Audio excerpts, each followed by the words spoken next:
Tunamshukuru Mungu tena kwa siku hii na usiku tunapoendelea katika dawati letu la uongozi. Nimekuwa nikirudia wakati mwingine, lakini hasa ni kutaka kuhakikisha kwamba yale ambayo tunajifunza katika dawati hili la uongozi yanakuwa ya faida kwako na faida kwangu. Kwa hiyo tunapoanza kipindi hichi usiku huu, ninaomba tumuombe Mungu na Roho Mtakatifu atusaidie. Naomba nawe msikilizaji, fuatana na mimi moja kwa moja kuanzia sasa mpaka mwisho wa kipindi hiki.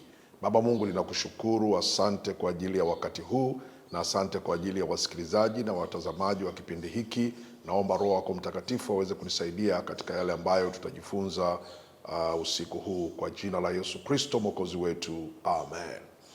Leo nataka turudie mada, sio turudie, lakini tuitilie mkazo mada ambazo huwa nimekuwa nikigusa katika kufundisha kwangu. Nataka niendelee tu kufundisha na kuelezea habari za uongozi katika dawati letu hili la uongozi. Nimekuwa nikisema katika semina zangu mara kwa mara huko nakopita au nakoalika mambo muhimu ya kiongozi au ya viongozi, na inatofautiana kila mahali kulingana na nafasi na watu ambao ninaweza kuzungumza nao.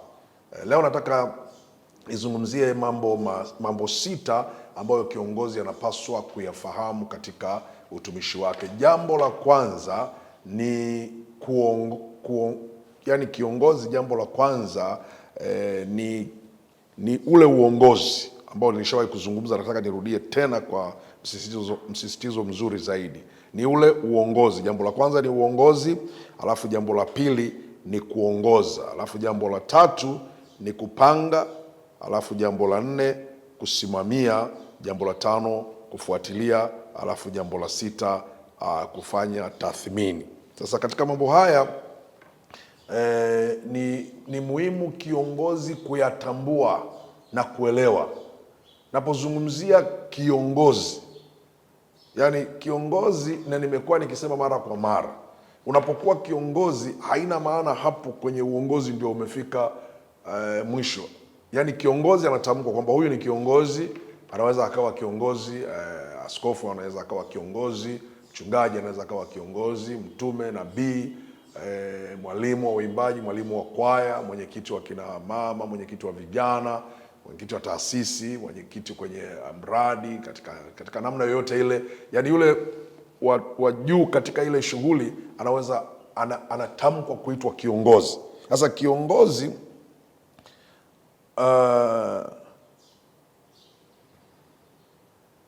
uongozi, yani napozungumzia sasa uongozi sio cheo, bali ni uwezo wa kuhimili lawama bila kupoteza mwelekeo. Na mtu anayeshindwa kuhimili lawama hafai kuwa kiongozi. Haya maneno alisema na Maxwell, mwalimu wa neno la Mungu, ndiye alisema namna hiyo. Yani kiongozi yule ambaye anaweza kuhimili lawama bila kupoteza mwelekeo. Sasa tunapozungumzia masuala ya namna hiyo, tunaona kiongozi ni mtu wa thamani kubwa, yani mtu wa muhimu sana. Na huyu kiongozi sasa ambaye nataka kuzungumzia habari za uongozi, ina maana kwamba uongozi inaweza ikafafanuliwa kuwa kama ule mpango au strategy. Naona kuelewa mpangilio katika shirika au taasisi au dhehebu. Ndiyo ndio maana ya nini ya uongozi. Wewe mchungaji, ina maana hapa kwa kifupi ni sio peke yako. Tunapozungumzia uongozi tunazungumzia si peke yako. Yaani kando ya kiongozi, tunapozungumzia mambo swala ya uongozi tunazungumzia habari ya uongozi. Kwa uongozi hui peke yako, unakuwa na timu au unakuwa na watu wengine. Yaani kiongozi katika uongozi anakuwa na watu wengine. Sasa ni yeye anaongoza, lakini anaongoza kitimu, anakuwa na watu wengine ambao wanaongoza pamoja naye. Maana huwezi ukawa kiongozi bila kuwa na uongozi, na hiyo inakuwa ni ngumu sana. Yaani kiongozi lazima awe na uongozi. Na tunapozungumzia uongozi, maana yake tunazungumzia habari ya timu ya watu wengine ambao anafanya nayo. Ukisoma katika Biblia kitabu cha Mwanzo ule mlango wa 3, Mwanzo 3 mstari wa 22, unaweza kusikia maneno ambayo Mungu ambaye yeye ndiye mtawala mkuu anasema maneno haya. Bwana Mungu akasema, basi huyu mtu amekuwa kama mmoja wetu kwa kujua mema na mabaya, na asije akanyosha mkono wake akatoa matunda ya mti wa uzima akala akaishi milele. Kwa hiyo Bwana Mungu akamtoa katika bustani ya Edeni ailime ardhi ambayo katika hiyo alitwaliwa. Basi akamfukuza huyo mtu, akaweka makerubi upande wa mashariki mwa bustani ya Edeni na upanga wa moto uliogeuka huko na huko kuilinda njia ya uzima. Bwana Mungu akasema, basi huyu mtu amekuwa kama mmoja wetu. Unaona sasa hapa ni kiongozi katika uongozi.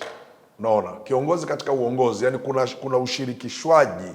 Hata kama yeye ndo anasema huyu kiongozi, lakini huo ni uongozi. Anasema huyu amekuwa mmoja wetu kama sisi. Unaona? Sasa utekelezaji sasa wa kiongozi ndio huu, unasema ya kwamba akamtoa katika bustani ya Eden, akaweka malaika, akaweka na upanga wa moto ili ulinde ile bustani. Lakini pointi ni hii, anasema huyu amekuwa mmoja wetu, yani ni katika ule uongozi.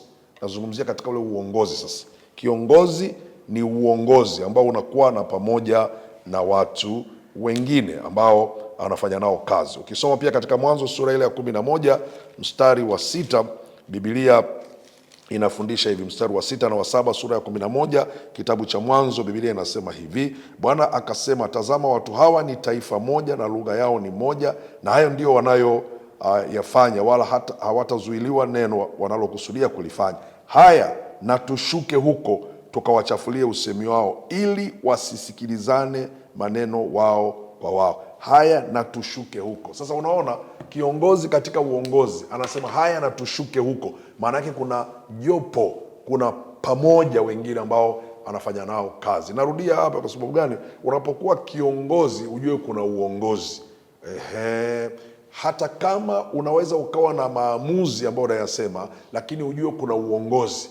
Maana yake huu uongozi unakuwa unaelewa ni nini kinachotaka kufanyika, au wameshirikishwaje. Wewe kiongozi umewashirikishaje hawa wengine katika masuala ya uongozi? Sasa hapa Mungu anatupa mfano, yeye ambaye ni mtawala mkuu, anasema na haya, na tushuke. Hii nataka kutupa picha sisi kwamba hakuwa peke yake, alikuwa na watu wengine. Ukimsoma Bwana wetu Yesu Kristo katika ule mlango wa 8 wa kitabu cha Injili ya Yohana, mlango wa 8 kitabu cha Injili ya Yohana, halafu kienda mstari wa 28 na 29, Biblia inasema hivi. Yohana mlango wa 8 mstari wa 28 na 29, Biblia inasema hivi: basi Yesu akawaambia, mtakapokuwa mmekwisha kumwinua mwana wa Adamu, ndipo mtakapofahamu ya kuwa mimi ndimi, na ya kuwa sifanyi neno hili kwa nafsi yangu, ila Baba aliyonifundisha ndivyo ninenavyo, naye aliyenipeleka yu pamoja nami.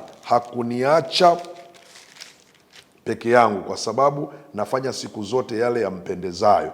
Naye alipokuwa akisema hayo, wengine walimwamini. Unaona hapa Kristo Yesu ni kiongozi, lakini anathamini uongozi, kwamba hata yale ninayoyasema mimi siyasemi kwa nafsi yangu, Baba aliyenipeleka ndiye ameniamuru kuyasema haya. Sasa kiongozi unatakiwa kuelewa namna hiyo.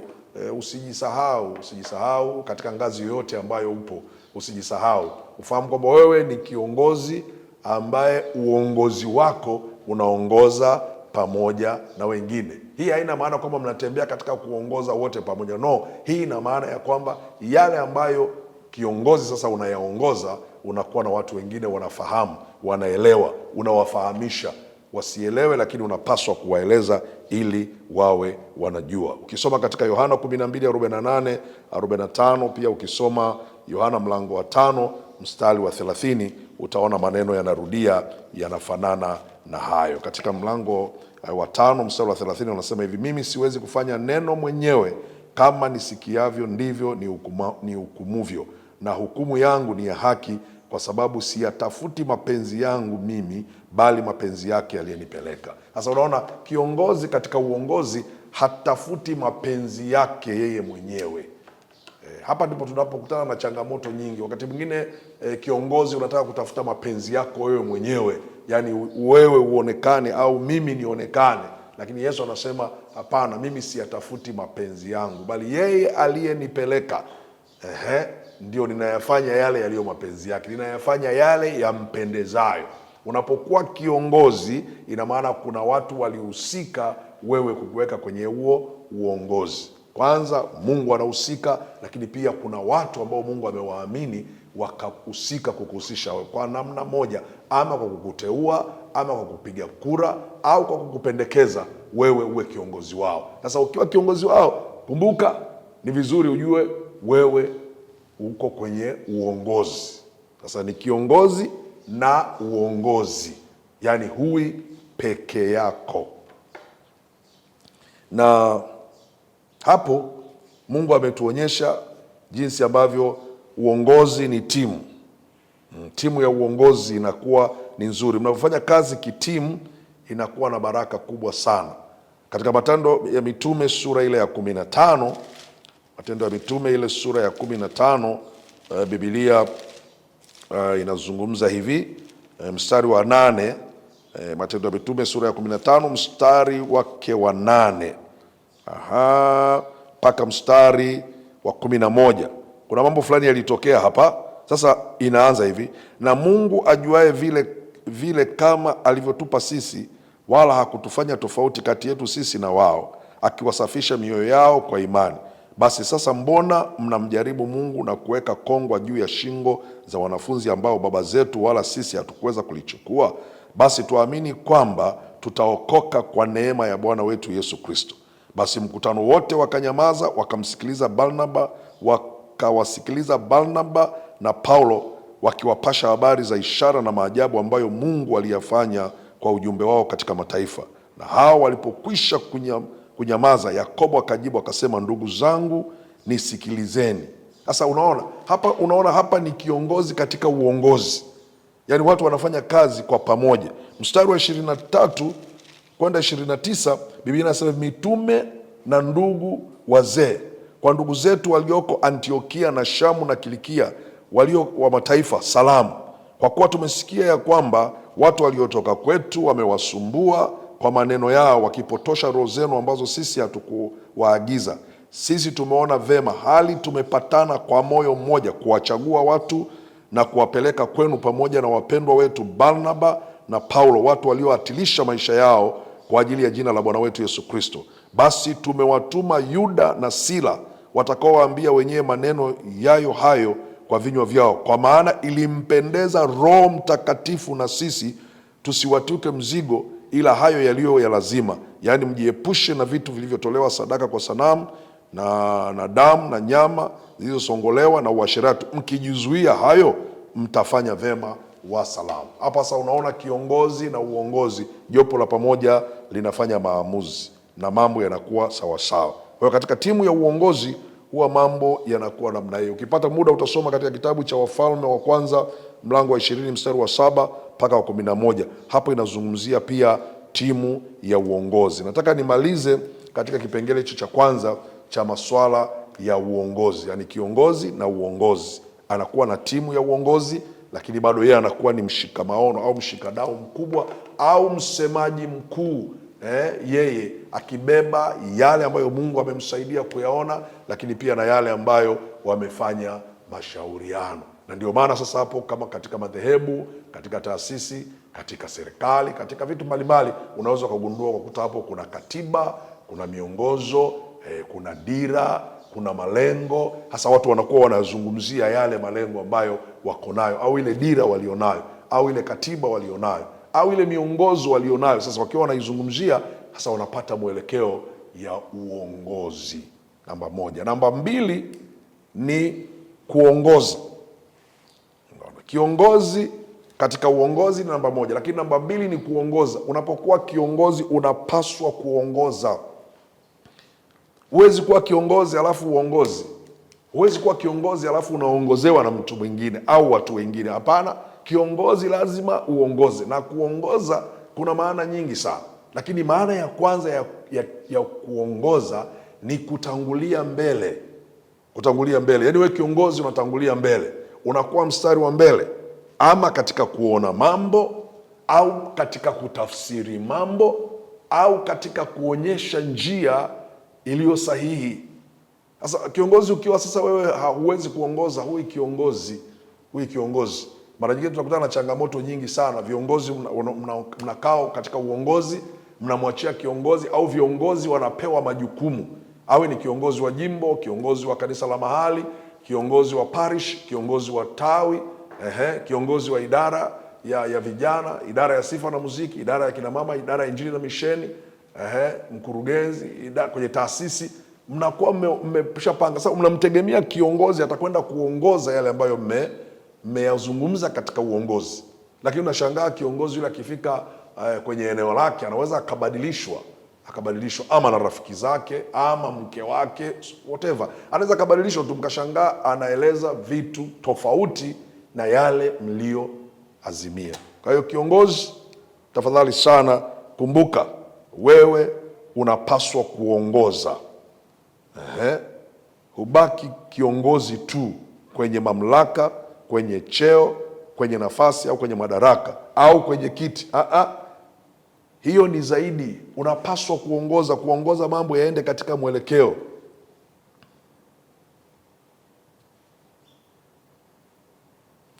Waumini wanakutazama wewe, wanakuangalia wewe. Katika kitabu cha kitabu cha Mika tumesoma mara kwa mara sana, kitabu cha nabii Mika kinapowaeleza Haruni, kinapowaeleza na Miriam, kinapowaeleza pamoja na Musa. Hawa walikuwa wanahusika katika kuliongoza taifa la Israeli kutoka nchi ya Misri kwenda nchi ya ahadi. Katika kitabu cha Mika sura ile ya 6 na ule mstari wa 4, kwa maana nalikupandisha kutoka nchi ya Misri na kukukomboa utoke katika nyumba ya utumwa, nami naliwapeleka Musa na Haruni na Miriam watangulie mbele yako. Unaona, kiongozi unakuwa unatangulia mbele, unakuwa mstari wa mbele. Tunapozungumza maombi, labda maombi ya kuombea kanisa letu, maombi ya kuombea nchi yetu, maombi ya kuombea shughuli zozote katika kanisa, katika namna yote, kiongozi unakuwa mstari wa mbele. Unakuwa mstari wa mbele, hata kuwahi kwenye ibada unakuwa mstari wa mbele. Kiongozi hatakiwe achelewe, kwa sababu wewe ndio unaoongoza. Umetangulia mbele, watu wanakutazama, watu wanaangalia. Kiongozi wetu aliyemaliza muda wake, mimi nikachukua nafasi hii, anasema sio vizuri kabisa mhubiri, mchungaji kufika kwenye eneo la mkutano au kufika kwenye eneo la ibada wakati watu wengine wote wamekwisha ingia. Huo sio utamaduni wa viongozi wa kiroho. Viongozi wa kiroho hawatakiwi kufanya hivyo. Viongozi wa kiroho sio wale unangojea watu wote wamefumba macho alafu wewe unaingia kisirisiri. Hapana. Kiongozi wa kiroho unatakiwa utangulie kwenye shughuli, kwenye tukio. Nisikilize vizuri hapa ninapozungumza. Sizungumzi kwamba uwe umewahi kabla. Ninapozungumza hapa nazungumzia masuala ya kiongozi. Kama ni kwenye ibada, unakuwa mstari wa mbele, uko pale. Unahakikisha kwamba wewe uko kiongozi pale. Kuna matukio ambayo utapewa muda kwamba unatakiwa uje muda fulani, hiyo ni ratiba. Sasa unataka uelewe hapo.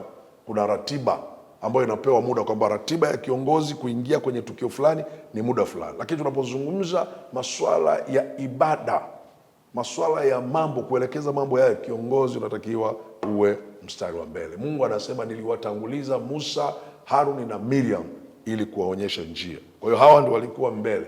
Hata walipokutana na bahari ya Shamu, vilio vilipokuwa vikali huku, Mungu alimwambia Musa, usinililie mimi, waambie wana wa Israeli waendelee mbele. Akiwa Musa yuko mbele yao, akaambiwa apige maji. Kiongozi anakuwa yuko wapi? Anakuwa yuko mbele.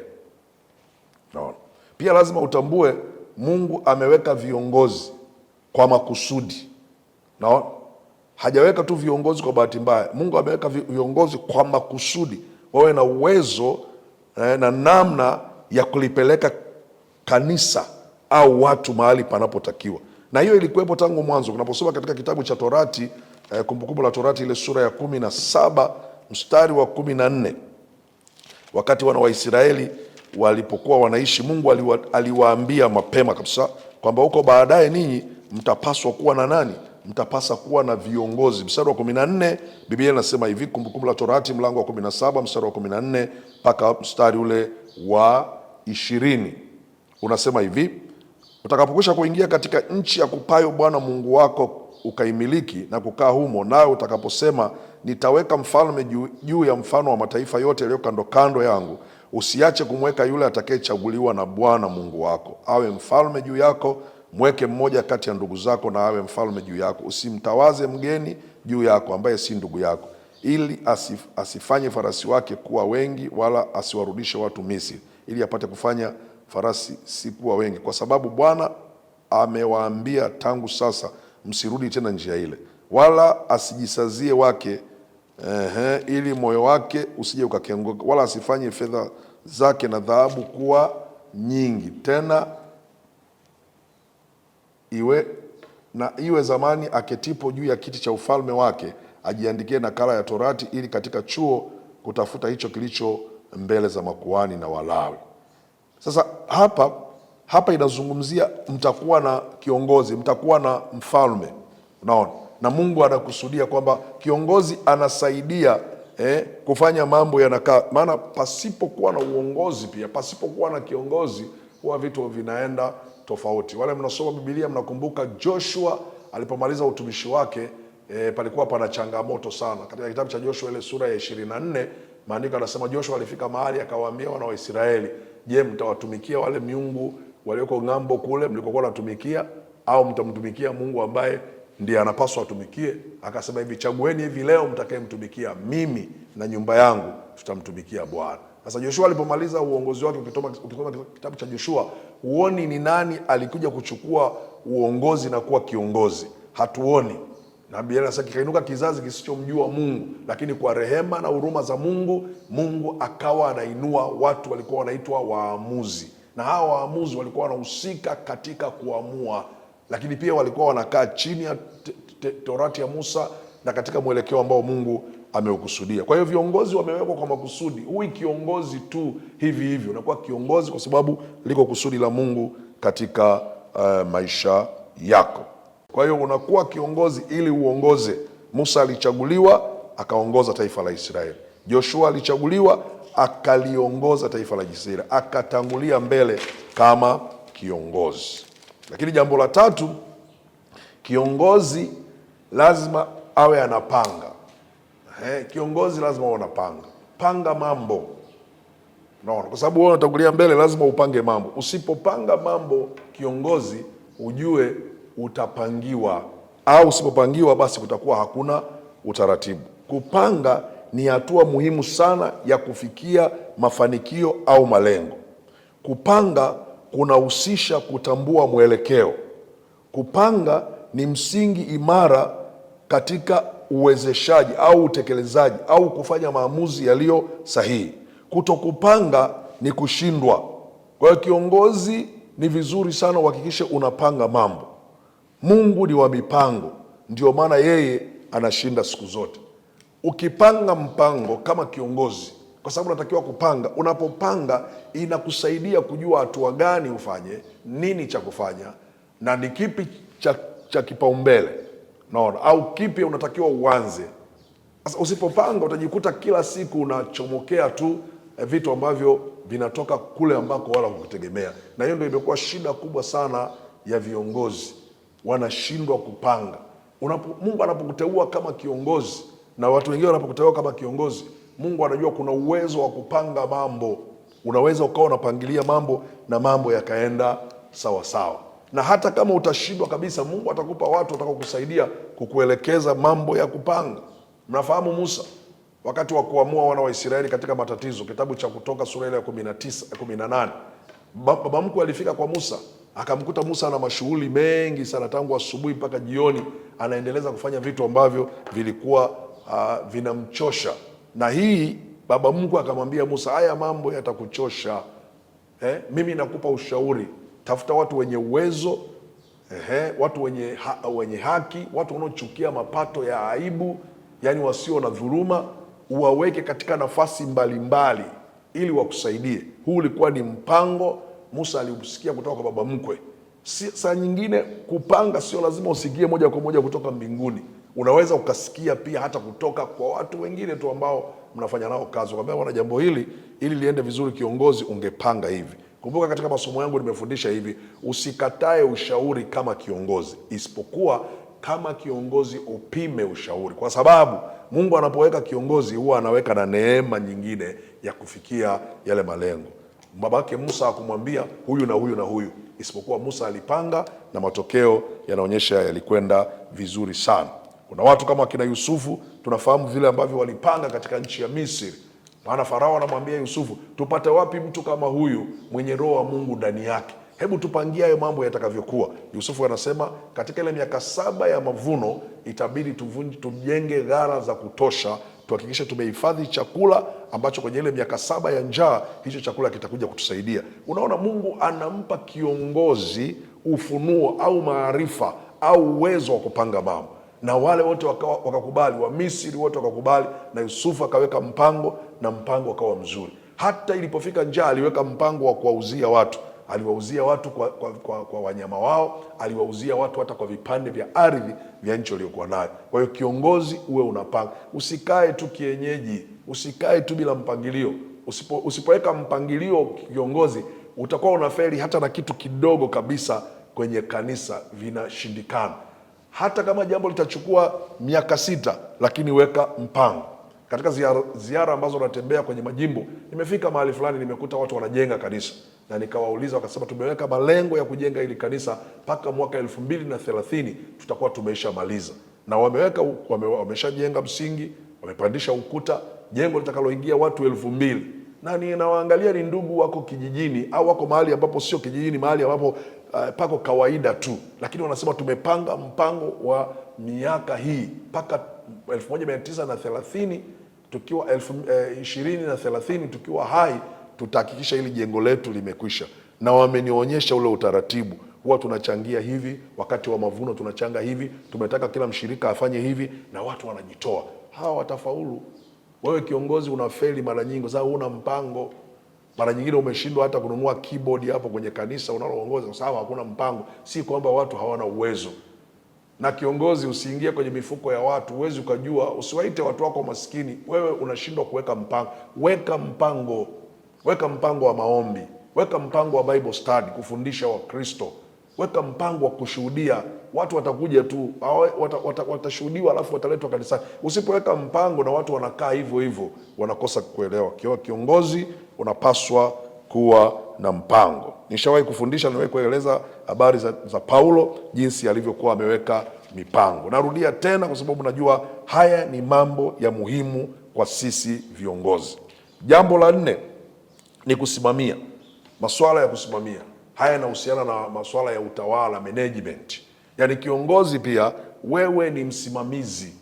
Pamoja na kwamba umeweka wasimamizi kila eneo na kila eneo, lakini wewe mwenyewe unasimamia.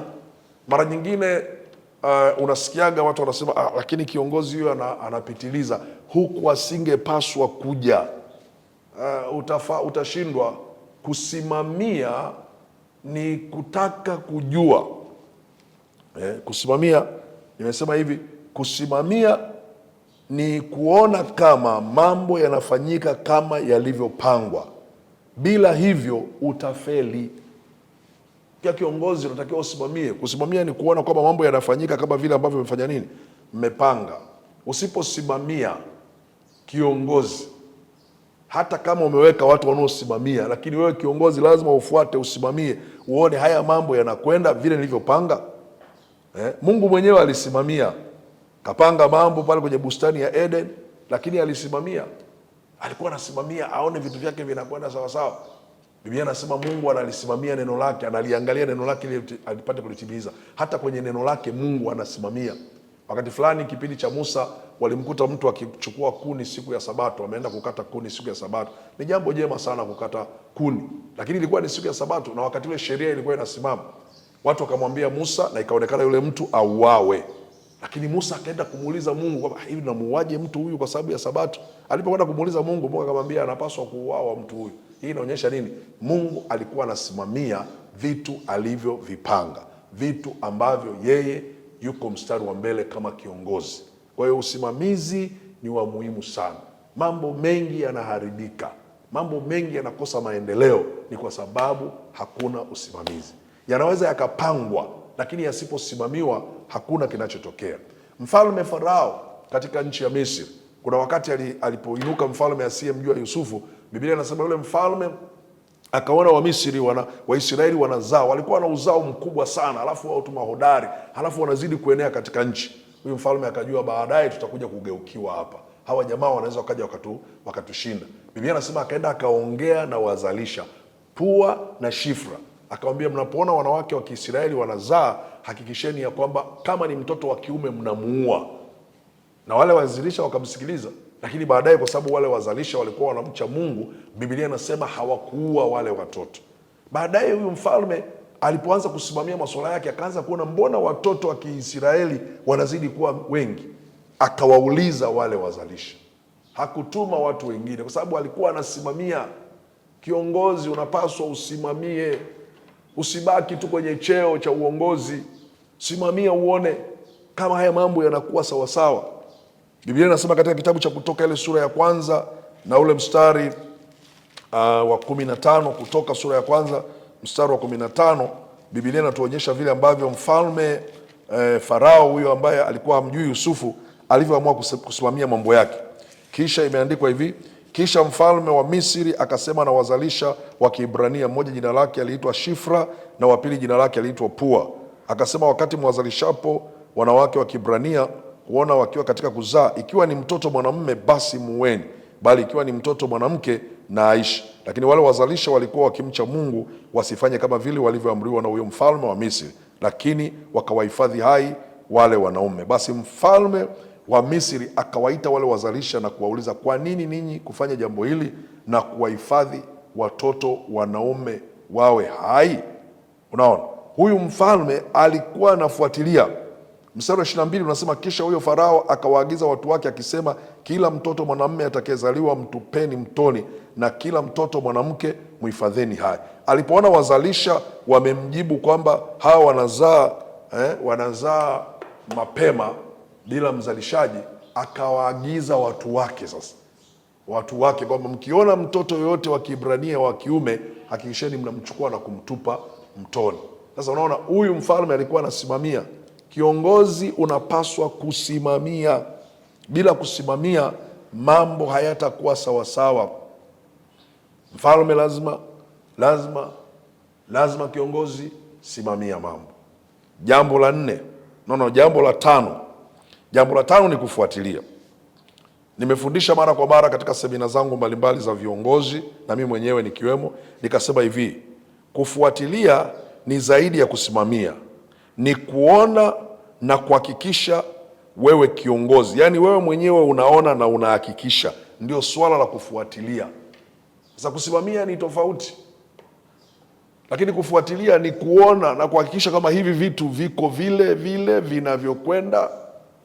Mfano, niwe ni mchungaji, tayari mmepanga, mna kila mtu kwenye idara yake.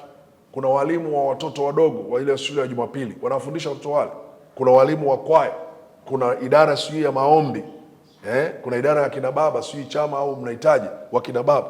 Vitu vyote viko mwa kanisani. Sasa wewe kiongozi unaweza ukaona vile vitu vinafanya kazi. Watoto kweli Jumapili wanaimba, wanataja mistari ya Biblia, lakini hapo umesimamia hivyo vitu vinafanyika, ni sawa. Lakini ili uwe kiongozi mwenye ufanisi, unapaswa kufika mpaka eneo la wanaofundishwa. Uone ni nani anaowafundisha, ni yule mwalimu hasa tuliyempanga anafundisha ama si yule. Huko ndio kufuatilia, ili kuleta ufanisi katika yale ambayo unataka kuyafanya. Ufuatiliaji ni kufika katika eneo la shughuli ili uone kile ambacho kinafanyika kwamba kinafanyika sahihi. Bila kufanya hivyo, kiongozi hutaweza kufanikiwa. Paulo mtume alipofanya huduma mara nyingi anasema, na turejee kwenye ile miji ambayo tulihubiri Injili, tuwaone wale ndugu wana hali gani. Yaani huko ndio kufuatilia, unafika mpaka kwenye eneo, kutazama yale maeneo kwamba hivi shughuli hizi zinakwenda namna hii tulivyopanga. Sasa huko ndio kufuatilia. Kwa hiyo kiongozi unapaswa uwe unafuatilia mambo, usikae tu, usibaki tu kwenye uongozi. Jambo la mwisho ni kufanya tathmini. Nimezungumza na nimefundisha mara nyingi, kufanya tathmini maana yake ni kupima kama hivi tunavyokwenda ni sawasawa. Na hapa nataka nirudie tena, kuna viongozi ambao wakishapanga huwa hawataki kufanya tathmini. Unaona, wakishapanga jambo wanasema hili ni jambo tulishalipanga. Sasa tulishalipanga jambo hili, lazima viongozi kupata ufahamu zaidi. Kuna jambo kama viongozi mlilipanga miaka fulani kwamba jambo hili tulilipanga, na mkafikiri sasa likachukua labda miaka 5 au miaka 10 au miaka 2, lakini vile mlivyovipanga mnabidi mfuatilie. Kufanya tathmini ni kufuatilia yale tuliyoyapanga, yanafaa, yako sawasawa, je, yanatupa tija? Lazima kiongozi ufike mahali ufahamu wako upande namna hiyo. Hata kama mlipanga vitu, hata kama vipo mnavifuatilia, lazima kufanya tathmini. Jamani, hiki kitu tulikipanga kweli? Wakati mwingine viongozi tunapanga vitu tukiwa tumechoka, na hiyo inatokea mara kwa mara. Wakati mwingine tunapanga vitu tukiwa katika condition isiyo nzuri, labda ndani ya mioyo yetu tuna miemko fulani. Lakini baadaye tunapofanya tathmini tunaona hapa hatukufanya vizuri, na hiyo sio dhambi kwa kiongozi. Nifundisha kipindi kilichopita, nilisema hivi, katika makosa kiongozi anajifunza. Sasa sio kiongozi sio malaika. Kwanza hata malaika wanakosea, kwa sababu malaika walikosa wakaacha kukaa kwenye enzi zao. Nadhani tupavuke hapo. Watu wanasema bwana, kiongozi sio malaika. Malaika pia wanakosea. Sasa Biblia inatuonyesha wazi malaika walivyokosea, waliacha kukaa kwenye enzi zao. Pointi yangu hapa ni hivi, tathmini inakupa hali ambayo itakufanya wewe uboreshe mambo au urekebishe mambo. Sasa hiyo sio kosa. Sasa pale kwenye kurekebisha mambo tusibaki tu pale, haikuwa hivi tangu mwanzo, ilikuwa hivi. Hii sio ndoa. Hii sio ndoa. Ndoa ndio ilikuwa hivyo tangu mwanzo, alikuwa ni mtu mke na mtu mume, lakini hii sio ndoa. Mipango sio ndoa. Mipango ni taratibu ambazo mmezipangilia. Mnaweza mkaona hii bendera tuliiweka hapa ya Tanzania, sasa hii ya Tanzania hapana, kwa nini imekaa kushoto ikae kulia? Hii bendera si ya Marekani, hii bendera si ya wapi, ya Msumbiji, kwa nini tumeiweka hapa? Tukaibadilisha. Sasa hiyo haiwezi kaleta shida, lazima kubadilisha, na kurekebisha. Ndio tathmini. Tathmini ni kurekebisha. Jamani, tulipofanya kilimo tulianza na kuchimbua alafu tukatia mbolea kabla ya kupanda. Tuliona hapa turekebishe, tusitie mbolea kabla ya kupanda, tupande kwanza alafu tuweke mbolea. Ndivyo inatakiwa kwenda. Hayo ni marekebisho yanakuwa. Hata wale wafalme wa Wamedi na Waajemi ambao tunasoma kwenye Biblia, tunasoma hizo taarifa na historia kwamba Waajemi na Wamedi hawabadiliki. Mbona wamebadilika mara kadhaa? Biblia inasemaje? Inasema Shadraka, Meshaki na Abednego walipotupwa kwenye tanuru la moto, mfalme alipotazama, Nebukadreza akauliza, tumetupa watu wangapi? Akaambia, tulitupa watu 3. Akasema, mbona mimi ninaona watu 4? Na Biblia inasema yule mfalme alipotazama namna hii akaona mmoja, akasema kama mwana wa miungu, na akapaza sauti yake akasema, enyi Shadraka, Meshaki na Abednego, watumishi wa Mungu aliye hai, njooni, tokeni huku nje. Wakatoka. Akaandika waraka kwamba kuanzia leo Mungu wa Shadraka na Meshaki na Abednego na awe ndiye Mungu. Si alibadilisha jamani? Waajemi walibadilika, hata kama hawakuendelea, lakini kipindi hicho walibadilika. Hata kipindi cha Danieli, tunasoma katika kitabu cha Danieli sura ya 6. Danieli sura ya 6, kiongozi huyu ambaye anaitwa Dario alifika mahali akabadilisha. Baada ya Danieli kukataa kwenda kwenye kuacha kufanya maombi, kwa sababu alijua maombi yana nguvu na yana utukufu na yana uweza. Huyu mfalme aliposikia ya kwamba Danieli amekataa, na Danieli akatupa kwenye tundu la simba, na Mungu akafunga makanwa ya simba, hawakumdhuru Danieli. Huyu mfalme alienda asubuhi, akamwona Danieli yuko pale, akamuuliza vipi? Akamwambia, bwana, mimi sikumkosea Mungu wala sikukosea wewe. Ndio akaamuru Danieli atoke. Sasa sikiliza mlango wa 6, tuanzie mstari wa 25. Ndipo Dario akawaandikia watu wa kabila zote na taifa zote na lugha zote waliokuwa juu ya uso wa dunia, amani na iongezeke kwenu. Mimi naweka amri ya kwamba katika mamlaka yote ya ufalme wangu watu watetemeke na kuogopa mbele za Mungu wa Danieli, maana yeye ndiye Mungu aliye hai, adumuye milele, na ufalme wake ni ufalme usioharibika, na mamlaka yake itadumu hata mwisho. Yeye huponya na kuokoa, hutenda ishara na maajabu mbinguni na duniani. Ndiye aliyemponya Danieli na nguvu za simba. Basi Danieli huyo akafanikiwa katika enzi za Dario na katika enzi za Koreshi Mwajemi. Sasa unaona, huyu mfalme alipangua sheria zake za Kiamedi na Kiajemi, maana wao wanaabudu miungu mingine, lakini alisema watu wote wa kabila zote katika ufalme wangu wote ninaowatawala watetemeke mbele ya Mungu wa Danieli, ambaye ndio huyu Jehova tunayemwamini. Kwa hiyo mimi nachotaka kuzungumzia hapa, kiongozi unapofanya tathmini unaleta maboresho. Unataka kuona hichi kitu tulikiweka hivi, lakini kama kingekuwa hivi kingefaa. Sasa hapo katika uongozi lazima tupaelewe, tukapalegeza kidogo, tusiwe kama Waamedi na Waajemi. Tunaona vitu vinakufa, tunaona hii idara inaharibika, inashuka chini, tunaona huyu mchungaji hapa kazi inamshinda, lakini yeye kwa sababu ni mtumishi wa Mungu aliwekwa pale, basi kuna kwa no. Lazima tufikie, tufanye tathmini kwamba ndugu, tulikuweka hapa, ndugu, Mungu alikuweka hapa, lakini inaonekana uwezo wako huo umekuwa ni mdogo. Sasa hapo hatuonei, hiyo ni tathmini tumeifanya. Baada ya kufanya upembuzi yakinifu, tumepitia, tumechunguza, tumeona kukwama kwa kanisa hili sio kwamba hapana watu, ni uwezo wa kiongozi ambaye amewekwa pale. Naona hana uwezo huo, hana uelewa huo. Kwa hiyo tumsaidie. Sisi tunafanya tathmini na tunaongea kwa upendo, hatuongei pia kwa kumnyanyasa, tunaongea kwa upendo kama ndugu, kwa kweli hapa mahali hapakuwezi. Unafahamu pia katika masuala ya uongozi kuna mwingine anatakiwa asiwe tu kiongozi wa tawi, anatakiwa tu awe chini ya kiongozi wa tawi, na kuna mwingine hatakiwi kuwa kiongozi wa parish, anatakiwa tu awe chini ya kiongozi wa parish, na kuna mwingine pia hatakiwi kuwa mchungaji kiongozi. Ni mchungaji ana uwezo, lakini hatakiwi kuwa mchungaji kiongozi, maana katika ule uchungaji kiongozi ndio kuna mambo haya sita anayoyazungumza: uongozi, kuongoza, kupanga, kusimamia, kufuatilia na kufanya tathmini. Yeye anaweza kuwa hivyo vitu hana, lakini ni ndugu, ana moyo, anaweza akatembelea washirika, anaweza akafundisha neno la Mungu, anaweza akawaleta watu kwa pamoja. Tunapofanya tathmini tunaona maswala ya uongozi yanapwaya kwake. Naona sasa hiyo tathmini tusaidia, vinginevyo tutachelewa sana. Tutakuwa tunaweka watu ambao hawako pale kwenye nafasi zao. Ni vizuri namba 11 ahakikishe anajua, pia ahakikishe ni yule mwenye uwezo wa mguu wa kushoto, kwamba ule mguu wake wa kushoto una nguvu. Usimweke namba 11 ambaye mguu wake ni wa kulia, atakuwa anageuka sana, halafu nasema lakini ndugu anatusaidia sana. No.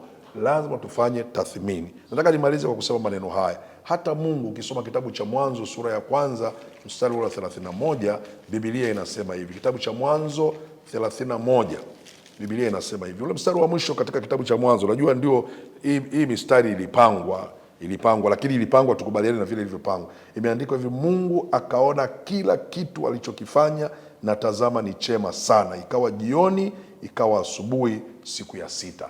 Yaani Mungu aliona kila kitu alichokifanya, tazama ni chema sana. Ikawa asubuhi, ikawa jioni, siku ya 6. Kila kitu alichokifanya Mungu alikiona chema.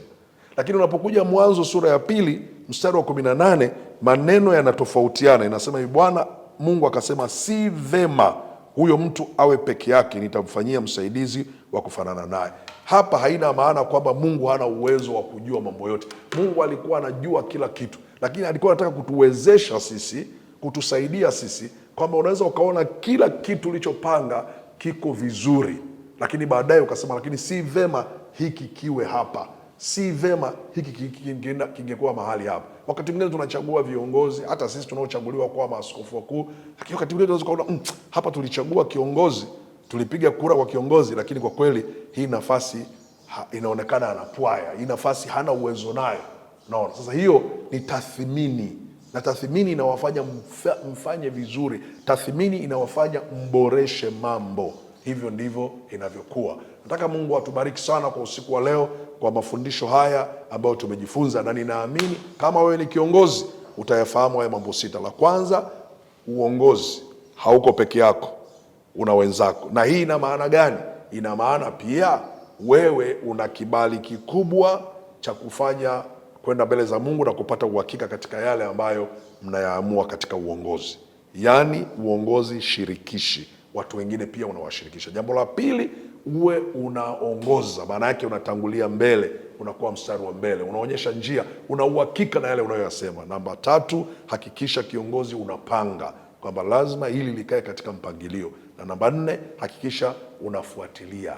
Na namba tano, hakikisha unafanya nini? Unafanya tathmini. Unakuwa na tathmini. Tathmini namba sita, unafanya tathmini. Unaongoza, unaongoza, unakuwa kiongozi, unatangulia mbele, unapanga, unasimamia, unafuatilia. Namba tano. Namba sita, unafanya tathmini. Hapo kwenye tathmini pashike sana, rekebisha mambo, boresha mambo, yakae vizuri, yaende vizuri, yafike kule tulikokusudia. Mungu wangu, ninakushukuru, asante kwa usiku huu. Ninaamini utakuwa umeweka kitu kwa huyo ndugu ambaye alikuwa amesikia katika hili dawati la uongozi, katika jina la Yesu Kristo Mwokozi wetu, amen.